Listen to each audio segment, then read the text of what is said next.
กูจับกูเฮ้ยอย่าชิมนะ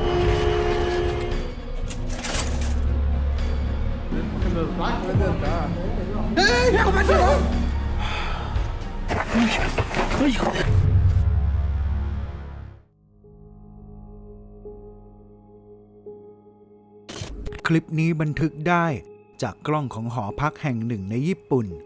จุดนี้เป็นลานจอดรถจักรยานของผู้พักอาศัยทุกอย่างควรจะเป็นปกติจนเมื่อชายคนหนึ่งได้เดินเข้ามาในลานจอดรถนี้แต่จู่ๆจักรยานที่อยู่ด้านหลังก็ล้มลงเขาดูตกใจเล็กน้อยและหันไปดูว่าเกิดอะไรขึ้นบางทีเขาอาจจะคิดว่าเป็นแมวจึงได้เดินกลับไปหาสาเหตุดูรอบๆ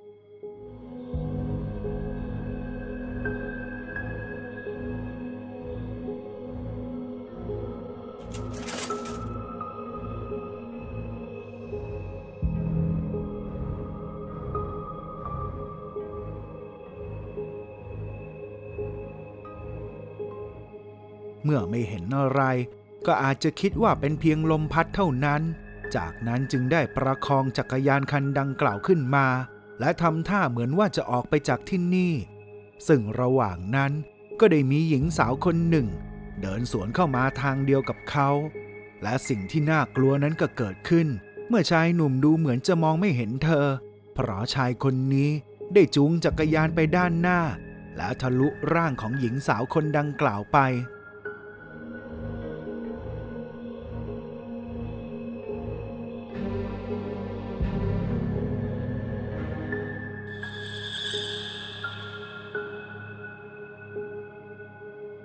สิ่งนี้สร้างความหวาดกลัวให้กับเจ้าหน้าที่ในหอพักเป็นอย่างมากแต่ก็ไม่รู้ว่าวิญญาณหญิงสาวดังกล่าวคือใครเพราะหอแห่งนี้ก็ไม่เคยมีใครเสียชีวิตเลย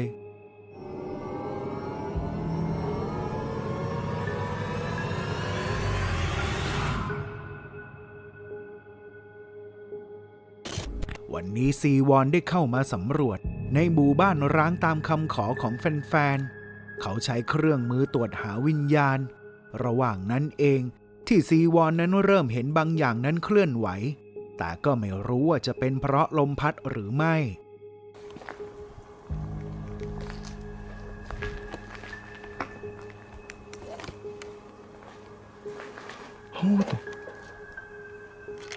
움직였어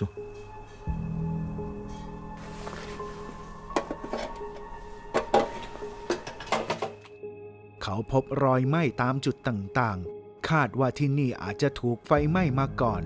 จึงลองบันทึกเสียงในบริเวณนี้ดูหลังจากนำสิ่งที่บันทึกได้มาฟังโดยละเอียดสีวอนก็ได้ยินเสียงแปลกๆดังแทรกมาจากเจ้าเครื่องนี้จริง안녕하세요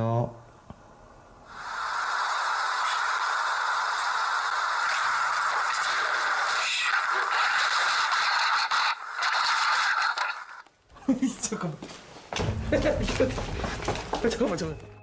ตามข้อมูลที่ได้มาเขารู้มาว่าที่นี่มีวิญญาณของเด็กไร้บ้านที่เคยมาเสียชีวิตที่นี่เมื่อหลายปีก่อนเขาลองโยนลูกบอลไปที่ประตูเพื่อว่าผีเด็กนั้นจะออกมาเล่นก่อนที่จะมีเสียงดังตึงตังขึ้นตามมาด้วยบานประตูด้านหน้าที่มันได้ค่อยๆเปิดออกเองอย่างน่าขนลุก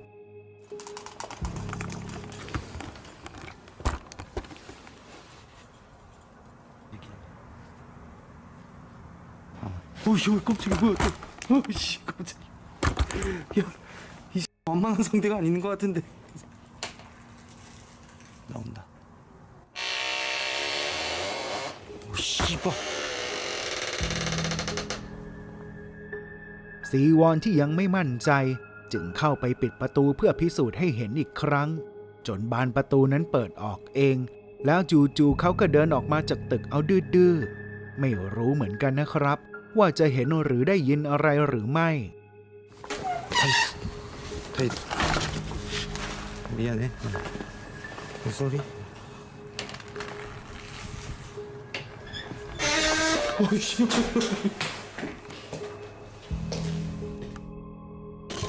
ชายสองคนนี้ได้ขับรถมาพบเศษซากชิ้นส่วนของรถจำนวนมากคิดว่าน่าจะเคยเกิดอุบัติเหตุขึ้น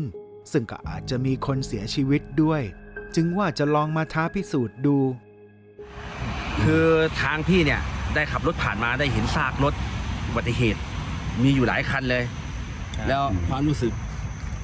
ที่เองผ่านมาเนี่ยเนาะมันค่อนข้างหลอน โอ้ระวังงูระวังเลยนะ ถ้าอย่างนี้มันคิดว่าศพจะสวยไหมนะ พวกเขาพากล้องสำรวจไปเรื่อยๆจนได้มาเจอกับรถคันนี้ที่ทั้งหมดเห็นแล้วก็รู้สึกว่ามันต้องมีอะไรแน่ๆจึงได้ให้ทีมงานที่ชื่อว่าคุณตุนมาทำพิธีเรียกผีที่รถคันนี้เนื่องจากว่าคุณตุนนั้นเป็นคนที่ขวัญอ่อนที่สุดในกลุ่มและอาจจะสื่อสารกับผีได้ง่ายกว่าเขาเริ่มร่ายคาถาเรียกผีตามบทสวดที่ทีมงานแจ้งมาแล้วจู่ๆแตรของรถคันนี้มันก็ดังขึ้นเหมือนมีใครไปกดมันเข้าทำเอาพวกเขาตกใจและขนลุกสู้ ไม่แตะต้องรถใดๆทั้งสิ้นเลยเพราะว่าอาจจะเป็นคดีความเก็บหลักฐานอะไรเงี้ยอันนี้เดานะเราไม่กล้าแตะดีกว่า เดี๋ยวต่อไปเราจะเริ่มทำพิธีแล้วนะครับ เดี๋ยวให้น้องตุน ให้น้องตุนเรามาทำดีกว่าครับ เพราะว่าอย่างที่บอกไปน้องตุนอายุน้อยที่สุดครับ จึงให้กูปลุกทั้งฝูงผีทุกป่าช้าสารพัดกูจะปลุก เฮ้ยเสียงอะไรเสียงรถแต่นี่ ตามมาด้วยการสังเกตเห็นถึงรูปร่างจางๆที่ปรากฏอยู่ในตัวรถ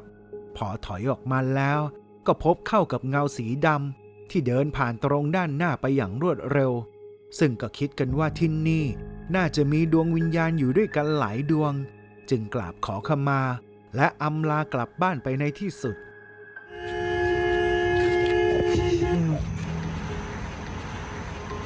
เฮ้ยอะไรวะไหนมาโอ้ยเฮ้ยเมื่อกี้เห็นคนในรถเมื่อกี้ยังเห็นอยู่ไหมแกไอ้นิ้วขับไปดูดิ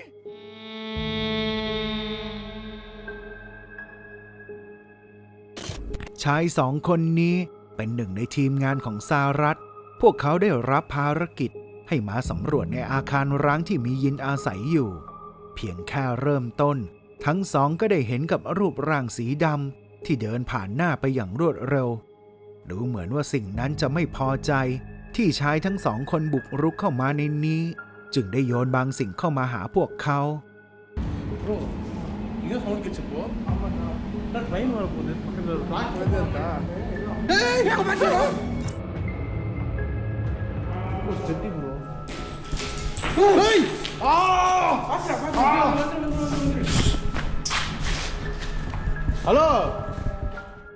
ใกล้กันนั้น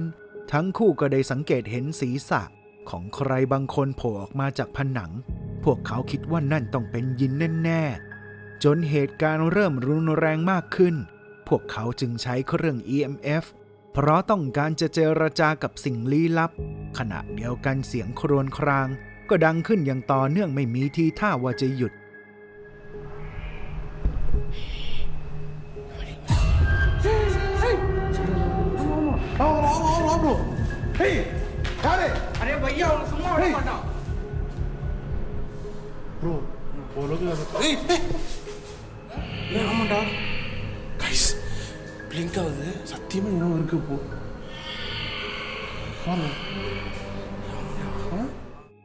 ช่วงหนึ่งที่กล้องของชายคนนี้มันได้จับภาพของยินที่ยืนอยู่บริเวณนั้นได้แต่น่าเสียดายที่ไม่มีใครสังเกตเห็นพอมาถึงช่วงท้ายๆของการสำรวจทั้งสองก็รู้สึกถึงอะไรบางอย่างระหว่างเข้าไปตรวจสอบก็มีเสียงดังขึ้นจนแสบแก้วหูทั้งคู่จึงได้แยกกันไปตามหาต้นเสียงนั้นจนมีเรื่องบางอย่างเกิดขึ้นกับชายคนนี้เพราะจู่ๆก็ได้มีแขนปริศนาอ้อมมาจากด้านหลังแล้วทำร้ายเขาจนหนุ่มหน้ามนถึงกับร้องตกใจพยายามเรียกหาให้เพื่อนกลับมาสมทบด้วยซึ่งพอมาถึงก็พบว่าเขานั้นอยู่คนเดียวทั้งสองจึงพากันวิ่งหนีลงมาจากอาคาร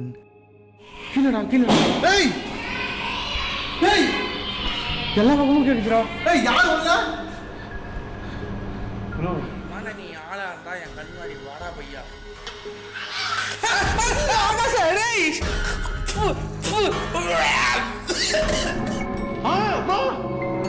ப்ரோ என்னாச்சு அவங்க எறீங்கடா ஐயா ப்ரோ என்ன ப்ரோ இது என்னடா ขณะนั้นเองก็มีเสียงของใครบางคนตามหลังมาเมื่อหันกลับขึ้นไปมองก็เห็นกับรูปร่างสีดำกำลังไล่ล่าตามพวกเขามาอย่างเต็มที่ทั้งสองจึงแย่งกันวิ่งลงบันไดชนิดที่ว่าไม่กลัวจะคอหักตายกันเลย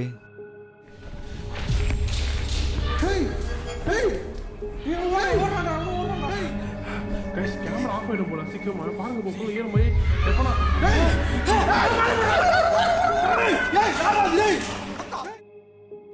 เมื่อ1 เดือนที่แล้วอัลอันบารีได้บุกเข้ามาในบ้านร้างหลังหนึ่งในอดีตนั้นอาจจะเคยเป็นบ้านของคนมีฐานะพวกเขาพบรอยเท้าของสัตว์จำนวนมากจนเมื่อสำรวจไปเรื่อยๆก็ได้ส่องไฟฉายไปกระทบเข้ากับใครบางคนที่กำลังยืนอยู่นอกตัวบ้านเขาเชื่อว่าสิ่งนั้นน่าจะเป็นยินมากกว่าคนเพราะละสายตาไปได้เพียงแป๊บเดียว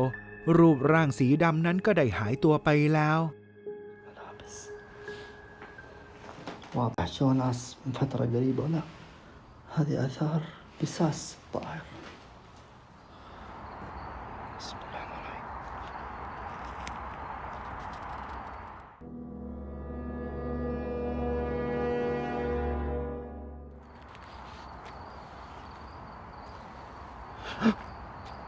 بسم الله قسم بالله شيء هذاك اختفى ความน่ากลัวต่อมาเกิดขึ้นเมื่อชายหนุ่มได้พบกับบานประตูที่มันได้ปิดลงเองต่อหน้าต่อตาเขารวมไปถึงบางบานก็ได้เลื่อนเองจนดูแล้วหน้าขนลุกนอกจากนั้นเขาก็ไม่พบเจออะไรไปมากกว่านี้ شفتوا بسم الله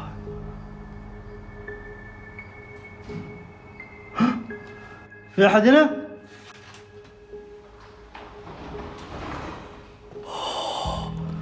بسم الله الرحمن الرحيم ลูอิสได้รับวิดีโอหนึ่งมาจากอีเมลในวิดีโอนั้นถูกถ่ายไว้ในสถานที่แห่งหนึ่งซึ่งดูเหมือนว่าจะเป็นอุโมงค์คนถ่ายนั้นได้อ้างว่าตนเองได้บันทึกภาพสิ่งมีชีวิตบางอย่างที่เขาคาดว่าน่าจะเป็นปีศาจเอาไว้ได้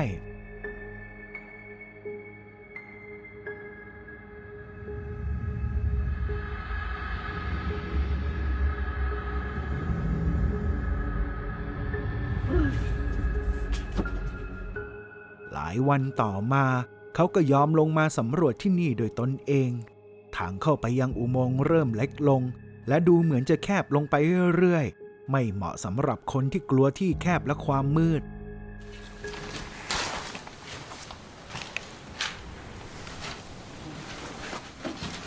Más cuidado con el micrófono, ¿vale? Sí. Y cuidado con la cabeza. Ok.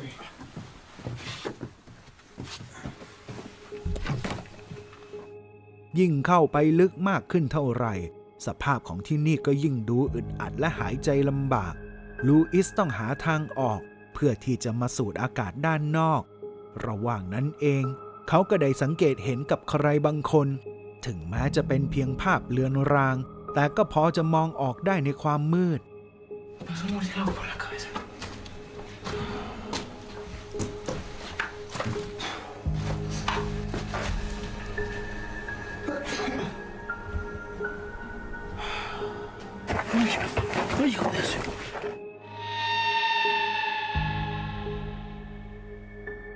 แล้วจู่ๆสิ่งนั้นก็ได้พุ่งเข้ามาหาลูอิสเหมือนกับว่าจะทำร้ายเขา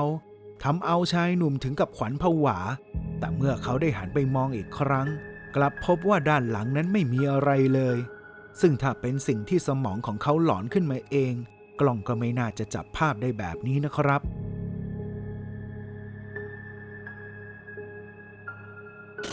ในหมู่บ้านร้างแห่งนี้เคยเป็นหมู่บ้านของคนตัดไม้ตามข้อมูลแล้วเคยมีผู้คนอาศัยอยู่จำนวนมากถึง300 คนเลยทีเดียวจนกระทั่งลูกบ้านคนหนึ่งได้เสียชีวิตลงและวิญญาณของเขาก็เฮี้ยนหนักมากทำให้ชาวบ้านที่เหลือต้องพากันย้ายออกเป็นเหตุให้ที่นี่ร้างมาแล้วสักระยะหนึ่งจนอีกไม่กี่นาทีหลังจากนั้นหนุ่มๆก็สามารถมองเห็นรูปร่างของใครคนหนึ่งที่กำลังโผล่ออกมามองพวกเขาก่อนที่จะหายตัวไปอย่างเป็นปริศนา क्या कर रहे हैं यार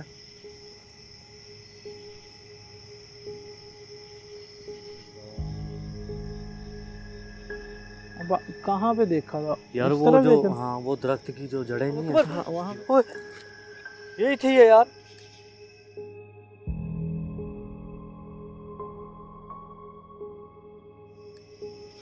ये क्या चीज़ थी? จนเมื่อเวลาผ่านไปกว่าครึ่งชั่วโมง กล้องก็จับภาพรูปร่างสีดำที่กำลังยืนอยู่บนกำแพงบ้าน และพอสองหนุ่มได้มองเห็นรูปร่างสีดำดังกล่าว ก็ดูเหมือนว่าจะกระโดดลงไปจากกำแพง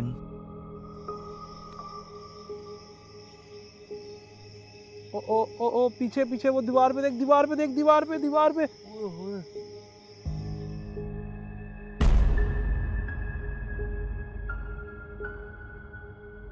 เขาทั้งคู่รู้สึกกลัวจนขนลุก จึงได้พากันเดินออกมาห่างๆซึ่งจังหวะนั้นเองก็มีเสียงกรีดร้องโหยหวนดังมาจากด้านหลัง พอหันไปมองก็พบว่ามีใบหน้าของบางสิ่งได้จ้องมองกลับมายังพวกเขา ก่อนที่จะหลบหายไปอย่างรวดเร็ว เจอแบบนี้ใครจะอยู่ก็อยู่ แต่พี่แขก2 คนนี้ก็บอกว่าไม่เอาแล้ว वो देख यार ओ,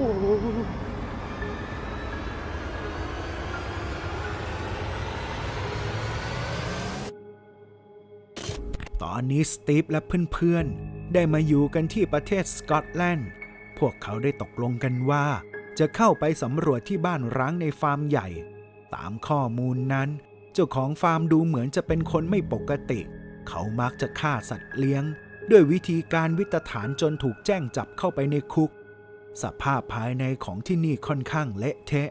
ตอนนั้นเองที่สตีฟได้พบกับเอกสารมากมาย ที่เขาเดาว่า